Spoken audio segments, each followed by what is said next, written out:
تو میں تو تنہا ہی چلا تھا جانب منزل مگر میں تو تنہا ہی چلا تھا جانب منزل مگر لوگ یوں آتے گئے اور کارواں بنتا گیا۔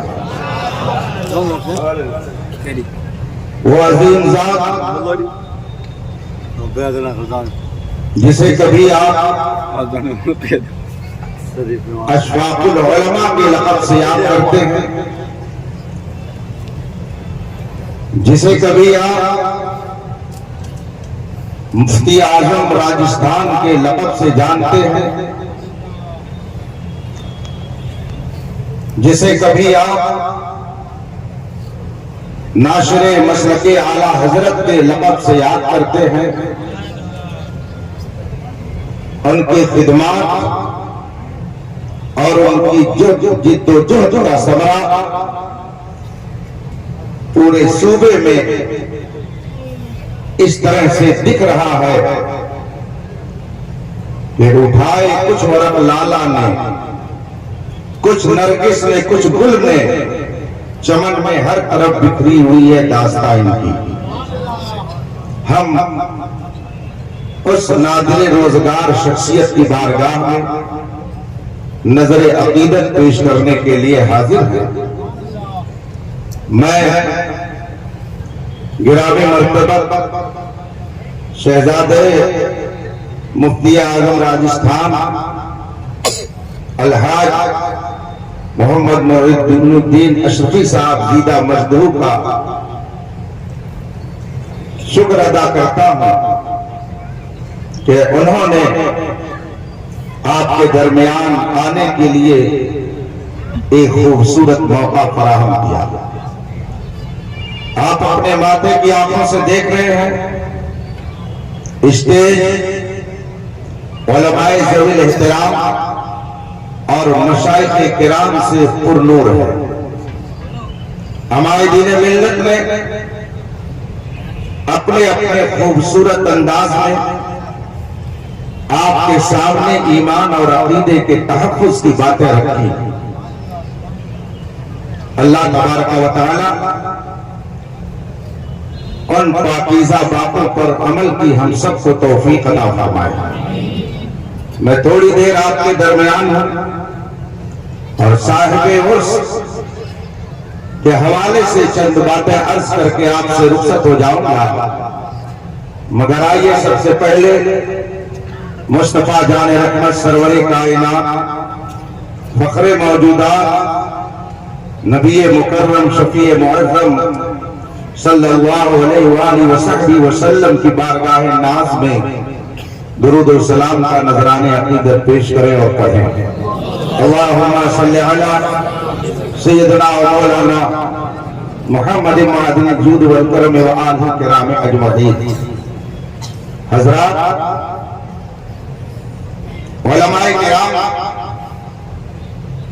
کے خطابات آپ نے سماعت فرمائے ہیں۔ حالات حاضرہ کے حوالے سے انہوں نے بہت ساری قیمتی باتیں آپ کے درمیان رکھی۔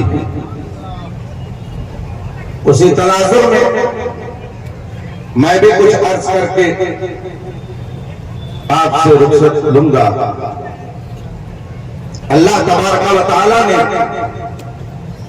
انسان کو دو چیزوں سے بنایا ہے، اس میں سے ایک چیز دکھتی ہے مگر دوسری جو اہم چیز ہے وہ نظروں سے غائب ہے۔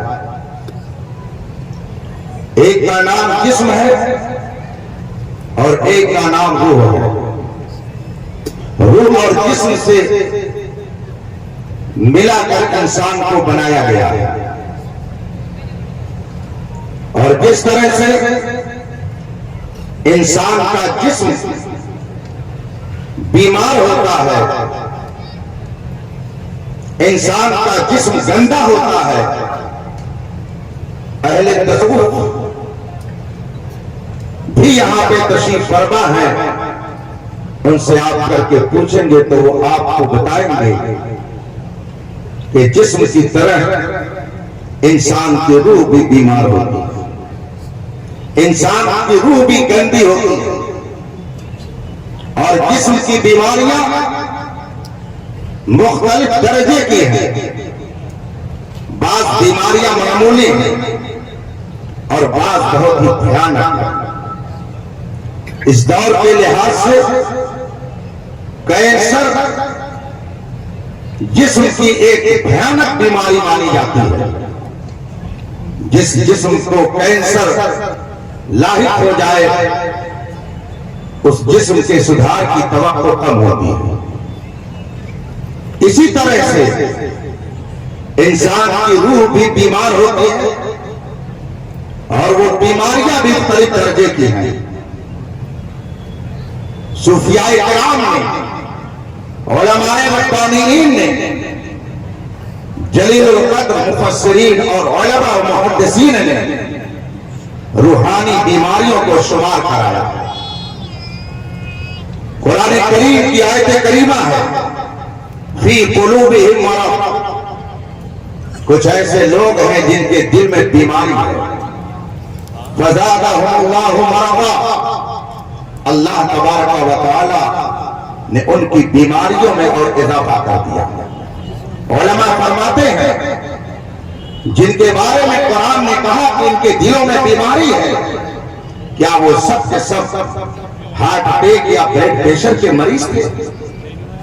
کیا وہ سب ہارٹ اٹیک جیسے مرض میں مبتلا تھے؟ نہیں، ایسا نہیں ہے کہ وہ ہارٹ اور بلڈ پریشر کے مریض تھے، بلکہ ان کے دل میں اور ان کی روح میں جو بیماری اثر کر گئی تھی، علماء نے ان بیماریوں کو شمار کرایا. اور میں سے ایک بھینکر بیماری کا نام کفر اور شرک ہے. ایک دوسری بیماری کا نام حسد اور بغض ہے. اس بیماری میں ایک بیماری ہے جس کا نام تکبر ہے. اس طرح کی بے شمار بیماریاں شمار کرائیں، لیکن ان ساری بیماریوں کی جڑ ایک بھیانک بیماری ہے. جس طرح سے معدہ بہت ساری بیماریوں کی جڑ ہے، جسمانی بیماریاں معدے کی خرابی سے پیدا ہوتی ہے، اسی طرح سے یہ تمام بیماریاں ایک بھیانک بیماری کے جنم لینے سے جنم لیتی ہیں. آپ مکے کی تاریخ اٹھا کر کے دیکھیں، تاریخ کے حالات پڑھیں. رسول پاک صلی اللہ علیہ وسلم نے جب تبلیغ دین فرمائی تو ان لوگوں نے آپ کے ساتھ جو سلوک کیا، رسول پاک صلی اللہ علیہ وسلم کا ارشاد فرمایا. طائف کے لوگوں نے شرارت کی. جب مکے کے لوگوں نے رسول پاک کی شان میں نازک کلمات استعمال کیے، تو ابو لہب اور جہل نے رسول پاک صلی اللہ علیہ وسلم کی شان میں بےہودہ کہی کے بعد رسول کریم صلی اللہ علیہ وسلم کا بدسلوکی کرنا لگی تو رسول اللہ کیا فرمایا تھا؟ رسول یہ فرمایا کیا میری راستے پر لا اس لیے کہ ان طاقت نہیں ہے. کیا رسول نے یہ فرمایا انہیں سیدھے راستے کو دکھا دے، ان کے پاس پیسے ہے؟ کیا اللہ نے یہ فرمایا تھا اے اللہ انہیں ہدایت دے اس لیے کہ ان کے پاس زمین جائیداد اور پراپرٹی نہیں ہے؟ اللہ کے رسول نے یہ فرمایا، بلکہ ارشاد فرمایا اللہم اہدہم فانہم لا یعلمون. اے اللہ میری قوم ہدایت دے اس لیے کہ ان کے پاس علم نہیں ہے. اس سے معلوم ہوا کہ اگر کوئی کفر کرتا ہے تو وہ بیماری جہالت کی وجہ سے پیدا ہوتی ہے. اگر کوئی شرک کرتا ہے تو یہ جہالت کا نتیجہ ہے، اور اگر کوئی نبی کی شان میں گستاخی کرتا ہے تو یہ جہالت کا نتیجہ ہے. یہ وہ بیماری ہے جو ہزار بیماریوں کی جڑ ہے.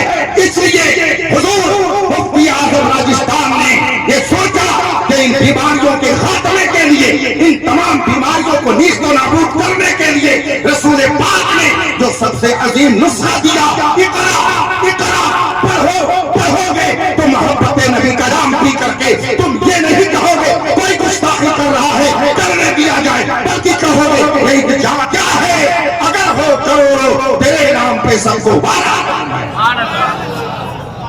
جہالت یہ سب سے بڑی روح کی بیماری ہے، اور آدمی اگر توہین کرتا ہے اس کے بہت سارے اسباب ہوتے ہیں.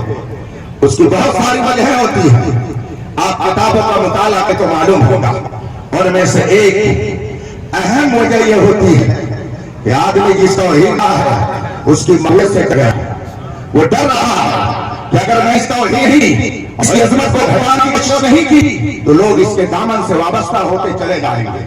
آپ معاملے کو دیکھ لیجیے، اگر کوئی سچا پھر کوئی سچا علم دین قوم کے اندر آتا ہے، اس کے مریدین متوسلین زیادہ ہوتے ہیں تو بہت سارے مخالفین در پردہ اس کی مخالفت میں آ جاتے ہیں، اور ان کے سامنے صرف یہی ایک بات ہوتی ہے کہ کہیں پورا علاقہ ان کا مرید نہ ہو جائے، کہیں پورا علاقہ ان کا ماننے والا نہ ہو جائے، کہیں پورا علاقہ ان کے دامن میں نہ چلا جائے۔ عالم دین کی اگر مخالفت کوئی کرتا ہے اس کے پیچھے ایک سبب یہ بھی ہوتا ہے، سچے پیر کی اگر کوئی مخالفت کرتا ہے تو اس کے پیچھے ایک سبب یہ بھی ہوتا ہے۔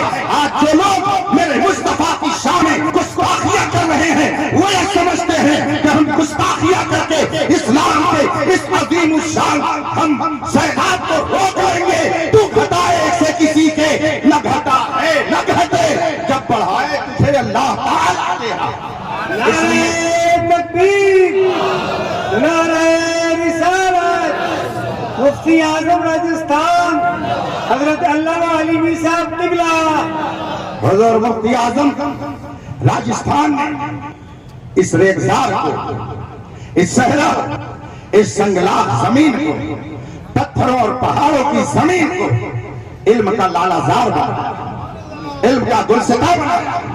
آج علماء کی جو ایک ٹیم آپ اسٹیج پر دیکھ رہے ہیں، یہ عوام کا جو مجمع دیکھ رہے ہیں، چلچلاتی دھوپ میں اپنے گھروں سے چل کر تربت انور پر آ کر حاضری دینے کا جو آپ منظر دیکھ رہے ہیں، یہ کس لیے ہے؟ اس کی وجہ کیا ہے؟ اس کے پیچھے راز کیا ہے؟ قرآن کریم فرماتا ہے کہ ان الذین آمنوا وعملوا الصالحات سیجعل لهم الرحمن ودا، جو نیک عمل کرتا ہے ایمان کی درستگی کے ساتھ، جو اچھے کام کرتا ہے، رب قدیر لوگوں کے دل میں اس کی محبت پیدا کر دیتا ہے۔ حضور مفتی اعظم راجستھان نے اپنی پوری زندگی اس خطے میں کھپا دی، اپنا گھر تاج محل کی طرح نہیں بنایا، اس علاقے میں اپنے لیے تاج محل نہیں تعمیر کیا، کہیں دارالعلوم اسحاقیہ ہے، اگر مدرسہ تھا تو اسے دارالعلوم جیسا عروج بخشا۔ ہم نے اپنے طالب علمی کے زمانے سے مفتی اعظم راجستھان کا نام سنا۔ آج سے تقریباً 35 سال پہلے راجستھان کے کسی بڑے عالم کا نام اگر بین العلماء لیا جاتا تو کوئی اور ذات نہیں تھی، وہ مفتی اعظم راجستھان کی ذات تھی۔ وہ مفتی اعظم راجستھان جسے اجمل علماء جیسی شخصیت ہے زانوی ادب پڑھ کر علم و فضل سے وہ اپنے سب سے بڑے اور مدبر خلیفہ اعلیٰ حضرت صدر الافاضل کی بارگاہ میں رہ کر کے خوشا چینی کی ہے۔ وہ مفتی اعظم راجستھان جس نے علم حدیث کے عظیم حمالیہ حضور محدث اعظم ہند سے فیضان علم و حکمت حاصل کیا۔ وہ مفتی اعظم راجستھان جس نے سرکار اعلیٰ حضرت کے شہزادے سرکار مفتی اعظم ہند سے تقویٰ کی جھلکیاں حاصل کی۔ بے شک، سبحان اللہ، سبحان اللہ۔ اس مفتی اعظم ہند کے کردار کی پاکیزگی کا کیا کہنا؟ کیا کہنا؟ آج علماء کا جھرمٹ، یہ ہمارے نوری صاحب chairman of Riyazat committee Bombay, Raza academy Bombay, ان کو بہت سارے لوگ یہ چاہتے ہیں کاش ہماری محفل میں بھی آ جاتے، کاش ہمارے یہاں بھی آ جاتے، تھوڑا ہمارا تعاون ہو جاتا۔ رضا اکیڈمی کی یہ چیئرمین ہے، ان کو بلانا بڑا مشکل ہوتا ہے، مگر حاجی معین صاحب کا خلوص اور ان کی بولی کی کشش ہے، یہ الحمدللہ اس سنگلاخ میں آ کر بیٹھے ہوئے یہ علماء کا جمع غفیر، خود یہ فقیر حضرت نے جس وقت مجھ سے فرمایا مفتی اعظم ہند کے مفتی اعظم راجستھان کے عرس میں آنا، حالانکہ میں جس طرح سے مصروف ہوں یہ علماء بھی اسی طرح مصروف ہیں، آپ بھی مصروف ہیں، ہمیں دعویٰ نہیں تنہا نباہی دوستی ہم نے، محبت کو سنبھالا ہے کبھی تم نے کبھی ہم نے، آپ نے بھی اپنا قیمتی وقت دیا ہے تبھی تو آپ آئے ہیں، یہ علماء نے بھی اپنا قیمتی وقت دیا ہے تبھی تو یہاں پہ یہ جلوہ گر ہوئے ہیں۔ میں رات کہیں اور تھا، کل کی رات میں بنگلور کی طرف تھا، مدرسے پہنچا، حاضری دیا، پھر شام کو میں الہ آباد گیا، رات بھر سفر کر کے اور صبح کو میں جودھپور پہنچ گیا اور ابھی پھر یہاں سے سفر کر کے رات بھر کی سفر کی صعوبتیں برداشت کر کے صبح مجھے دارالعلوم علیمیہ جمدہ شاہی کلاس میں پہنچنا ہے اور میں وہاں پہنچ کر کے الحمدللہ پوری بیداری کے ساتھ درس دیتا ہوں، لیکن جب یہ حسین موقع مجھے ملنا نصیب ہوا تو میں نے اپنے لیے مسرت محسوس کی کہ وہ مفتی اعظم راجستھان جس نے ایک گوردا علاقے کو، ایک سنگلاخ زمین کو علم کا لالا زار بنا دیا ہے، اس کی بارگاہ میں محبت کی نظر پیش کرنا یہ اخلاقی تقاضا بھی ہے، انسانیت۔ نعرہ تکبیر، نعرہ رسالت، عرس مفتی اعظم راجستھان حضرت علامہ قبلہ علیمی صاحب۔ رسول پاک صلی اللہ علیہ وسلم نے فرمایا من لم یشکر الناس لم یشکر اللہ، جو انسان کا شکر گزار نہیں ہوگا وہ خدا کا بھی شکر گزار بندہ نہیں ہوگا۔ ہم لوگ کیوں نبی کا گن گاتے ہیں؟ ہم لوگ کیوں نبی کی توہین سن کر کے تڑپ جاتے ہیں؟ ہم کیوں بے چین ہو جاتے ہیں؟ اس لیے کہ آدمی جس کی کھاتا ہے اس کی گاتا ہے، ہم نبی کی کھاتے ہیں تو نبی کی گاتے ہیں، کھاتے ہیں تیرے در کا، پیتے ہیں تیرے در کا، پانی ہے تیرا پانی، دانا ہے تیرا دانا، بلکہ ہم کیا مگتا تو ہے مگتا، کوئی شاہوں میں دکھا دو جس کو میرے سرکار سے ٹکڑا نہ ملا، وہ کون ہے اس کائنات میں جو میرے مصطفیٰ کا صدقہ نہیں کھاتا ہے؟ امام احمد رضا فرماتے ہیں لا ورب العرش، جس کو جو ملا بڑھتی ہے کونین میں نعمت رسول اللہ۔ سبحان اللہ، سبحان اللہ۔ یہ آپ جو دیکھ رہے ہیں یہ بھی رسول پاک ہی کا صدقہ ہے۔ بے شک، بے شک۔ مفتی اعظم راجستھان نے علم دین پھیلایا، گاؤں تنظیمیں قائم فرمائی، لوگوں کے دل کو نبی کی محبت کا مدینہ بنانے کی جد و جہد کی، اور میں نے ان کی جو تاریخ پڑھی تو بچپن سے لے کر بڑھاپے تک ان پر رحمتوں کا جو سایہ مجھے دکھا۔ میں نے ایک واقعہ پڑھا کہ ان کے بچپنے کا زمانہ تھا اور انہوں نے حضرت امام حسین رضی اللہ تعالیٰ عنہ کو خواب میں دیکھا۔ میں نے ان کی زندگی میں یہ پڑھا، ان زمانے میں پڑھا کہ جب وہ ختم بخاری شریف کر کے اپنے گھر پہنچے، ان کی دادی جان تقریباً 14 سال سے نابینائی کی زندگی گزار رہی تھی، مگر جب پوتے نے کہا دادی جان میں بخاری شریف کا درس لے کر آ رہا ہوں، دادی جان خوش ہو گئی۔ رب قدیر نے اس خوشی کے بدلے میں ان کی آنکھوں کے رورائی وائی۔ نعرہ رسالت، سرکار مفتی اعظم راجستھان۔ سرکار مفتی اعظم راجستھان یہ کسی روایتی پیر کا نام نہیں ہے، بے شک، بے شک۔ یہ صرف نام کے کسی عالم کا نام نہیں ہے، مفتی اعظم اہل سنت کے ایک اعتبار کا نام ہے۔ مفتی اعظم راجستھان ایک سند کا نام ہے، اس لیے کہ سرکار مفتی اعظم راجستھان نے جن دریاؤں سے سیرابی حاصل کی وہ کوئی معمولی شخصیت نہیں تھی۔ لاؤ ہندوستان بھر میں اپنے وقت کے کسی اجمل العلماء کو جو میرے اجمل العلماء کا مقابل ہو، لاؤ ہندوستان میں کسی ایسے خلیفہ اعلیٰ حضرت کو جو دانشوری میں، تدبر و تفکر میں، دور اندیشی میں، سیاست میں صدر الافاضل علامہ سید نعیم الدین مراد آبادی ہے۔ لاؤ ہندوستان میں کوئی ایسا متقی جو میرے مفتی اعظم جیسا متقی ہو، علم و فضل حکمت و کمال کے اس دریا سے سیرابی حاصل کرنے والی ذات کا نام مفتی اعظم راجستھان۔ بے شک، بے شک۔ آپ بہت خوش نصیب ہیں کہ آپ ان کے دامن کرم سے وابستہ ہیں۔ علماء سے دور کرنے کی تحریک چل رہی ہے، یہ میں جانتا ہوں۔ بہت سارے لوگ اپنی محل میں بیٹھ کر کے کہتے ہیں ملاؤں سے کام نہیں چلے گا، وہ اپنی محفلوں میں کہتے ہیں اللہ کا دین اور ہے، ملا کا دین اور ہے. سنی عالم کہلانے والا، پیر کہلانے والا علماء سے لوگوں کو دور کرتا ہے، جبکہ رسول پاک نے فرمایا ہے العلماء ورثۃ الانبیاء، علماء ہی نبیوں کے وارث ہیں.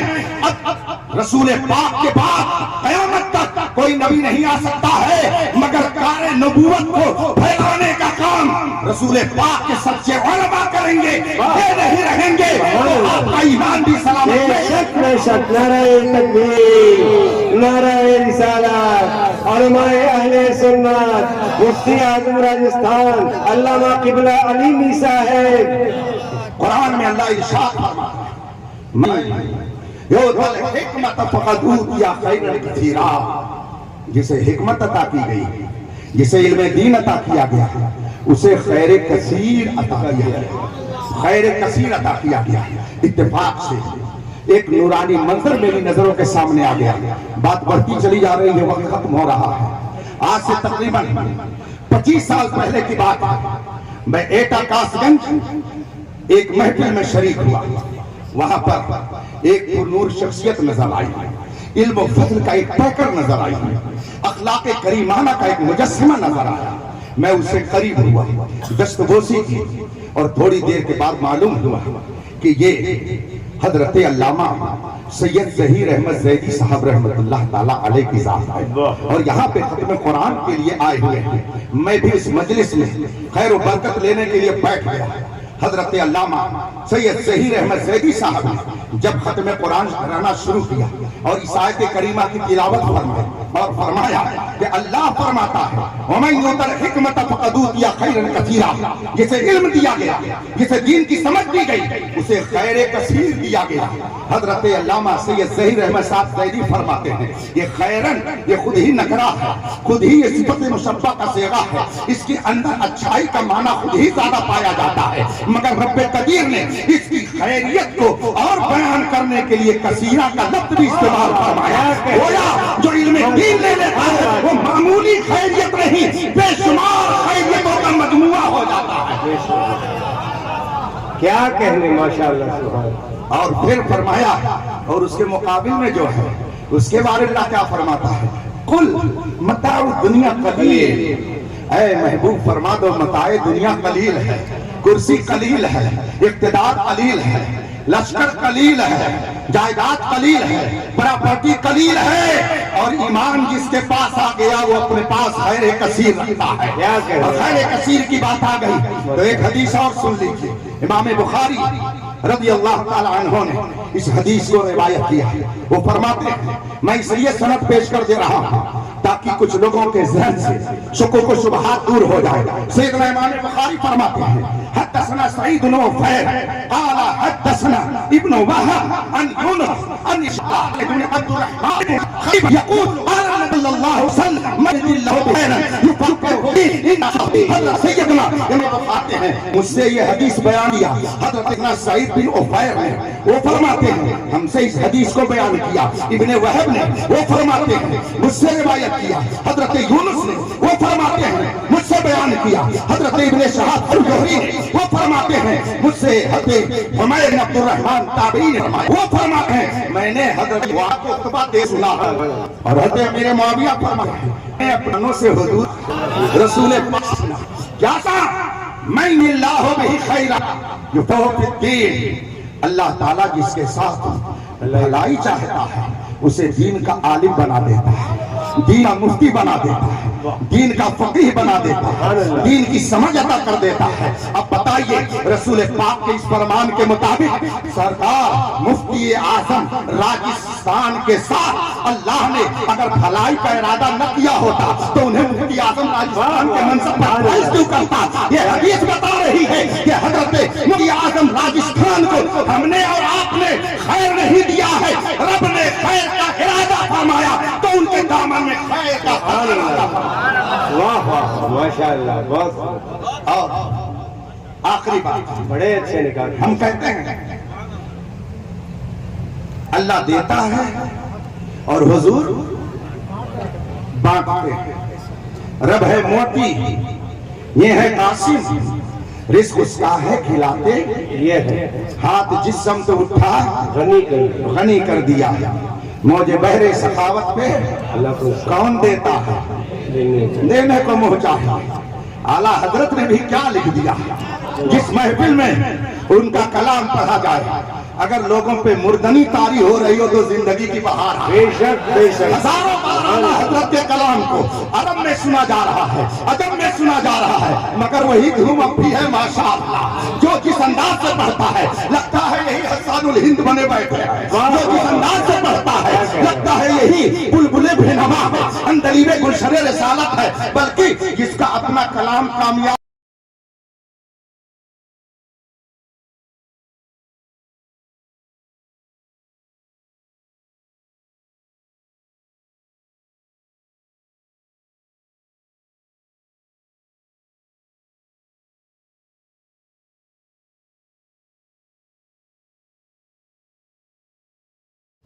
جی اس عقیدت کی بنیاد پر یہ عقیدہ مت بنا لیجئے کہ یہ معصوم ہے اس عقیدت کی بنیاد پر یہ عقیدہ مت بنا لیجئے کہ یہ امام اعظم ہے اس عقیدت کی بنیاد پر عقیدہ مت بنا لیجئے خلیفہ راشد ہے عقیدت الگ چیز ہے اور عقیدہ قرآن و حدیث سے بنتا ہے اور جب قرآن و حدیث سے عقیدہ بن جاتا ہے تو عقیدت اسی میں بڑھتی رہتی ہے اسی میں اس کا اضافہ ہوتا رہتا ہے اسی میں بڑھوتری ہوتی رہتی ہے ہم نے عقیدہ بنایا خدا دیتا ہے نبی تقسیم کرتے ہیں یہ عقیدہ ہم نے اپنی طرف سے نہیں بنایا یہ عقیدہ ہمیں قرآن نے دیا یہ عقیدہ ہمیں حدیث نے دیا اور یہ حدیث نعرہ تکبیر نعرہ رسالت یہ حدیث جو ہم تک پہنچی ہے یہ حدیث حضرت سیدنا امیر معاویہ ہی کے ذریعے پہنچی ہے اگر حضرت امیر معاویہ کا معتبر ہو جائے گا کاٹنے کی فکر میں ہے کہیں نیچا نہ دکھا دے تجھے کیا کہنے اللہ تبارک و تعالی ہمیں حضور مفتی اعظم راجستھان کی فیض و برکات سے مالا مال فتنوں کے اس دور میں آمین فتنوں کے اس ہجوم میں اگر آپ چاہتے ہیں کہ آپ کا ایمان سلامت رہے اگر آپ چاہتے ہیں کہ اہل بیت کی محبت آپ کے دل میں باقی رہے اگر آپ چاہتے ہیں کہ صحابہ کی عظمت کا چراغ آپ کے دل میں جلتا رہے اگر آپ یہ چاہتے ہیں کہ میں مجتہدین کے دامن سے وابستہ رہوں اگر آپ یہ چاہتے ہیں کہ علماء حق کی محبت کا چراغ آپ کے دل میں جلتا رہے تو مسلک اعلیٰ حضرت تھام لو سرکار مرشد گرامی حضور تاج الشریعہ فرماتے ہیں زندگی یہ نہیں ہے زندگی ہے نبی کی نہ سمجھ مرتا ہے زندگی کے لیے جینا مرنا ہے سب کچھ مسلک اعلیٰ حضرت پہ قائم رہو کیا زندگی دی گئی ہے آپ کے راجستھان میں گرمی زیادہ پڑتی ہے جی ہاں لیکن کوہرا زیادہ پڑتا ہے کہ نہیں یہ مجھے نہیں معلوم اب اگر کبھی حاجی معین صاحب اشرفی دامت ذل العالی کسی کوہرے میں بلائیں گے تو اس کا بھی اندازہ ہو جائے گا مجھ سے انہوں نے فرمایا مولانا آپ کو ایوارڈ دینا ہے آپ نے فرض کفایہ ادا کیا ہے جماعت کی آپ نے آبرو رکھ لی ہے میں نے اپنے دل میں سوچا اس وقت جب یہ کہہ رہے تھے میری آنکھوں میں آنسو آ گئے لیکن میرا دل متوجہ ہو گیا بریلی کی طرف اور فوراً زبان سے بے شک نکل گیا جب تک بکے نہ تھے تو کوئی پوچھتا نہ تھا اس نے ہمیں خرید کے انمول کر دیا کوہرا یہاں کیسا پڑتا مجھے نہیں معلوم لیکن ہمارے یوپی میں بہت سخت کوہرا پڑتا ہے اور جب کوہرا پڑتا ہے تو رات میں تاریکی کے اندر اس کوہرے میں چلنا گاڑیوں کا بہت مشکل ہوتا ہے گاڑیاں ٹکرا جاتی ہیں کوئی ڈیوائیڈر سے ٹکرا جائے کوئی گڈھے میں چلی جائے تو ہماری گورنمنٹ نے کیا کیا ہے بیچ میں ایک ریڈیم کی پٹی لگا دیا ہے ایک خوبصورت پٹی لگا دیا ہے وہ ریڈیم کی پٹی کوہرے میں بھی چمکتی ہے کوہرے میں بھی وہ دکھائی دیتی ہے اور جب مسافر اپنی گاڑی لے کر کے چلتا ہے تو اسی بیچ راستے کی پٹی پہ چلتا رہتا ہے وہ سمجھتا ہے اگر دائیں جائیں گے تو ڈیوائیڈر سے ٹکرائیں گے بائیں جائیں گے تو گڈھے میں چلے جائیں گے اس لیے گورنمنٹ نے جان اور مال کی سیفٹی کے لیے یہ پٹی بنا دی یہ ریڈیم کی پٹی رات کے کوہرے میں بھی چمکتی ہے اللہ تبارک و تعالی ہمارے علماء کی تربتوں پر رحمت و نور کی بارش کہ فتنوں کا